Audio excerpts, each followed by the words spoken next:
അളവിൽ കൂടുതൽ മദ്യം കൈവശം സൂക്ഷിച്ചയാളെ അടിമാലി നാർക്കോട്ടിക് എൻഫോഴ്സ്മെന്റ് സംഘം കസ്റ്റഡിയിലെടുത്തു.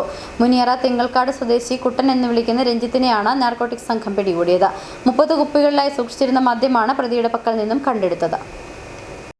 അടിമാലി നാർക്കോട്ടിക് എൻഫോഴ്സ്മെന്റ് സ്ക്വാഡിലെ അസിസ്റ്റന്റ് ഇൻസ്പെക്ടർ ദിലീപ് എൻകെയുടെ നേതൃത്വത്തിലുള്ള സംഘം മുനിയറ തിങ്കൾക്കാട് ഭാഗത്ത് നടത്തിയ പരിശോധനയിലാണ് അളവിൽ കൂടുതൽ മദ്യം കൈവശം സൂക്ഷിച്ചിരുന്ന ഒരാളെ കസ്റ്റഡിയിലെടുത്തത്.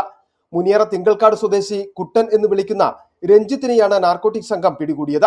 വിൽപ്പനയ്ക്കായി 30 കുപ്പികളിലായി വീട്ടിൽ സൂക്ഷിച്ചിരുന്ന 15 ലിറ്റർ ഇന്ത്യൻ നിർമ്മിത വിദേശ മദ്യവും നാർക്കോട്ടിക് ഉദ്യോഗസ്ഥർ കണ്ടെത്തി.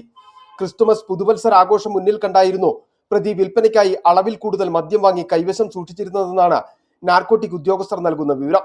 ഇയാളുടെ പക്കൽ നിന്ന് 600 രൂപയും പിടികൂടി. മുമ്പും പ്രതി മദ്യവിൽപ്പന നടത്തിയ കുറ്റത്തിന് പിടിയിലായിട്ടുണ്ട്. ജയിൽ മോചിതനായ ശേഷമാണ് ഇയാൾ സമാന കുറ്റകൃത്യത്തിൽ വീണ്ടും ഏർപ്പെട്ടത്.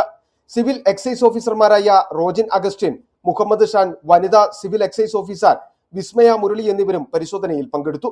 City vision, Adimali.